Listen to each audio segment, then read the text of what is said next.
সুপ্রিয় দর্শক বন্ধুরা আসসালামু আলাইকুম। সবাই কেমন আছেন? আশা করছি যে যেখানে আছেন অনেক অনেক ভালো আছেন। দর্শক বন্ধুরা এবার ফাইনালি ভিভো V25 সিরিজ আসতে যাচ্ছে। আর আজকের ভিডিওতে আমরা ভিভো V25 প্রো এই ফোনটি নিয়ে কথা বলবো। ফোনটি কয়েকদিনের মধ্যেই লঞ্চ হবে। ভিভো V25 প্রো এই ফোনটির হাইলাইটেড বিষয় হচ্ছে ফোনে থাকছে MediaTek Dimensity 1300 চিপসেট এবং এছাড়াও থাকছে 50 মেগাপিক্সেলের OIS যুক্ত ক্যামেরা। আরও থাকছে 120 হার্টজের রিফ্রেশ রেট যুক্ত একটি ডিসপ্লে। সো সবকিছু মিলে এই ফোনটি কেমন হবে, আর ফোনটি আমরা ইন্ডিয়া সহ বাংলাদেশের মার্কেটে কবে পাবো, আর এর দামই বা কেমন হতে পারে, এই সবগুলো প্রশ্নের উত্তর থাকবে আজকের এই ভিডিওতে। সো পুরো ভিডিওটি অবশ্যই দেখবেন। আর আপনারা দেখছেন টিভি টেক টিউব এবং সবসময়ের মতো সাথে আছে আমি প্রান্ত। সো ভিডিওটি ভালো লেগে থাকলে ভিডিওতে একটি লাইক দিতে ভুলে যাবেন না কিন্তু। আর আপনি যদি আমাদের চ্যানেলে নতুন হয়ে থাকেন সেক্ষেত্রে আমাদের চ্যানেলটি সাবস্ক্রাইব করে পাশেই থাকবেন। প্রথমে যদি ফোনটির ডিজাইন এবং বিল্ড কোয়ালিটি নিয়ে কথা বলি তাহলে বলতেই হয় এই ফোনটি হতে চলেছে ভিভো S25 প্রো, ওই ফোনটি রিব্র্যান্ডেড ভার্সন। আর ভিভোর ভি সিরিজের ফোনগুলোর ডিজাইন কিন্তু বরাবরই ভালো হয়। ফোনটির ব্যাক সাইডে থাকছে কালার চেঞ্জিং ম্যাটেরিয়ালস, যা ভিভো V23 প্রো ওই ফোনটিতেও ব্যবহার করা হয়েছিল, তবে ফ্রেমে থাকছে অ্যালুমিনিয়াম। আর ভিভো এই ফোনটিকে যথেষ্ট লাইট ওয়েট করার চেষ্টা করেছে। ফোনটির ওজন করা হবে 188 গ্রাম, তবে থিকনেস হচ্ছে 8.6 মিলিমিটার। ভিভো V25 প্রো এই ফোনটির সামনে আসলে আপনারা পেয়ে যাচ্ছেন একটি ফুল ভিউ ডিসপ্লে, যার উপরের অংশে পাঞ্চলের মাধ্যমে বসানো থাকছে সেলফি ক্যামেরাটি। আর এই ডিসপ্লেটি হতে চলেছে কার্ভ ডিসপ্লে। আর ভালো ব্যাপার হচ্ছে এই ফোনে থাকছে ইন ডিসপ্লে ফিঙ্গারপ্রিন্ট সেন্সর, যা যথেষ্ট ফাস্ট এবং অ্যাকুরেট হবে বলে জানা গিয়েছে। তবে খারাপ লাগার মতো বিষয় হচ্ছে এই ফোনটিতে আপনারা 3.5 মিলিমিটার হেডফোন জ্যাক পাচ্ছেন না। আর ফোনটিতে আপনারা শুধুমাত্র 2টি সিম কার্ডই ব্যবহার করতে পারছেন, এক্সটার্নাল কোনো মেমোরি কার্ড এই ফোনটিতে ব্যবহার করতে পারছেন না। ফোনটি মার্কেটে 2টি কালার ভেরিয়েন্টে পাওয়া যাবে, একটি হচ্ছে ব্ল্যাক এবং আরেকটি হচ্ছে ব্লু। তবে ব্ল্যাক কালারে কালার চেঞ্জিং টেকনোলজি থাকছে না। অনেস্টলি বলতে গেলে এই ফোনটির ডিজাইন এবং বিল্ড কোয়ালিটি আমার কাছে অনেক বেশি ভালো লেগেছে। আপনাদের কাছে এই ফোনটির ডিজাইন এবং বিল্ড কোয়ালিটি আসলে কেমন লেগেছে কমেন্ট করে আপনাদের মূল্যবান মতামত অবশ্যই জানাবেন। ফোনটির ডিসপ্লে নিয়ে কথা বলতে গেলেই ফোনে থাকছে 6.56 ইঞ্চির একটি AMOLED প্যানেল, যেখানে থাকছে 120 হার্টজের রিফ্রেশ রেট এবং আরও থাকছে HDR10+ এর সাপোর্ট। আর এই ডিসপ্লেটি হচ্ছে ফুল HD প্লাসের একটি ডিসপ্লে, যা রেজুলেশন হিসেবে থাকছে 1080x2376 পিক্সেল এবং আরও থাকছে 398 ppi ডেন্সিটি। ডিসপ্লের আরেকটি ভালো দিক হচ্ছে ডিসপ্লেতে ব্যবহার করা হয়েছে 1500 নিটস পিক ব্রাইটনেস, যার কারণে আউটডোরে যখন এই ফোনটি আপনি ব্যবহার করবেন তখন ডিসপ্লেতে ব্রাইটনেসের ঘাটতি একেবারেই ফিল করবেন না। ডিসপ্লেটা খুবই ব্রাইট হবে। আর 120 হার্টজের রিফ্রেশ রেট থাকার কারণে ডিসপ্লে টাচ রেসপন্স কিন্তু খুবই ভালো হবে।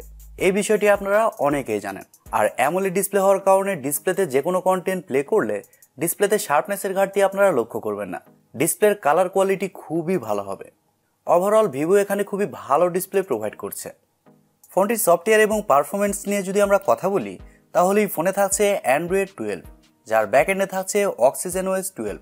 আর আমি প্রথমে বলেছি এই ফোনটিতে চিপসেট হিসেবে থাকছে MediaTek Dimensity 1300, যা 6 ন্যানোমিটার আর্কিটেকচারে তৈরি করা একটি Octa কোর প্রসেসর।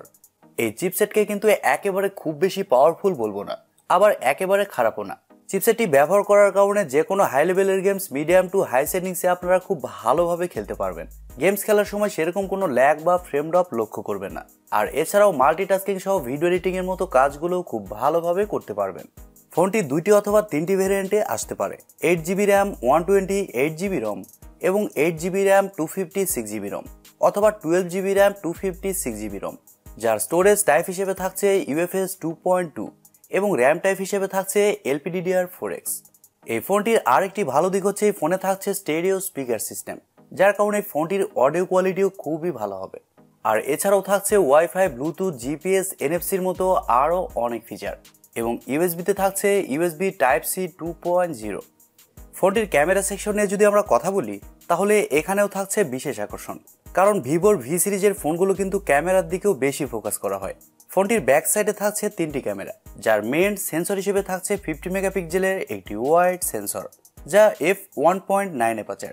আর এই সেন্সরে কিন্তু আপনারা OIS পেয়ে যাচ্ছেন, যার কারণে ভিডিও শুট করার সময় আপনার হাত যদি একটু নড়েও যায় তখনও কিন্তু ভিডিওতে শেকি ভাবটা আসবে না। ভিডিও কোয়ালিটি অনেকটাই স্টেবল রাখার চেষ্টা করবে। এবং সেকেন্ডে থাকছে 12 মেগাপিক্সেলের একটি আলট্রা ওয়াইড সেন্সর এবং সবশেষে থাকছে 2 মেগাপিক্সেলের একটি ডেপথ সেন্সর। ফোনটির ব্যাক ক্যামেরার ফিচার হিসেবে থাকছে এলইডি ফ্ল্যাশ, এইচডিআর, প্যানোরামা। আর ব্যাক ক্যামেরা দিয়ে আপনার সর্বোচ্চ 4K তে শ্যুট করতে পারছেন। ভিভো V25 প্রো এই ফোনটির সামনে আসলে আপনারা পেয়ে যাচ্ছেন 32 মেগাপিক্সেলের সেলফি ক্যামেরা। তবে সেলফি ক্যামেরা দিয়ে আপনারা শুধুমাত্র 1080pতেই শ্যুট করতে পারছেন। এবারে যদি এই ফোনটির ব্যাটারি এবং চার্জার নিয়ে আমরা কথা বলি, তাহলে এই ফোনে থাকছে 4500 mAh এর একটি ব্যাটারি। আর ফোনটিকে চার্জ করার জন্য থাকছে 80 ওয়াটের একটি চার্জার। আর ফোনটিতে পাওয়ার এফিশিয়েন্ট একটি চিপসেট ব্যবহার করার কারণে ফোনটিতে ব্যাটারি ব্যাকআপও খুবই ভালো পাবেন। এক চার্জে একদিনের ব্যাটারি ব্যাকআপ খুব ভালোভাবে পেয়ে যাবেন। এবারে কথা হচ্ছে এই ফোনটি ইন্ডিয়া সহ বাংলাদেশের মার্কেটে আমরা কবে পাবো এবং এর দামই বা কেমন হতে পারে। দর্শক বন্ধুরা, ভিভো ইন্ডিয়া কিন্তু এই ফোনটির অফিসিয়ালি লুক সামনে এনেছে। আর ফোনটি ইন্ডিয়ান মার্কেটে এই মাসেরই শেষের দিকে আপনারা অফিসিয়ালি পেয়ে যাবেন। ইন্ডিয়ান মার্কেটে এই ফোনটির বেস ভ্যারিয়েন্টের প্রাইস হতে পারে 32 থেকে 33,000 রুপি।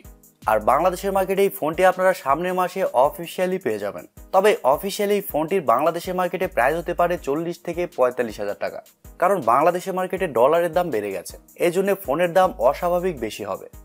প্রিয় দর্শক বন্ধুরা, এই ছিল আজকের ভিডিওটি আপনাদের কাছে কেমন লেগেছে কমেন্ট করে অবশ্যই জানাবেন।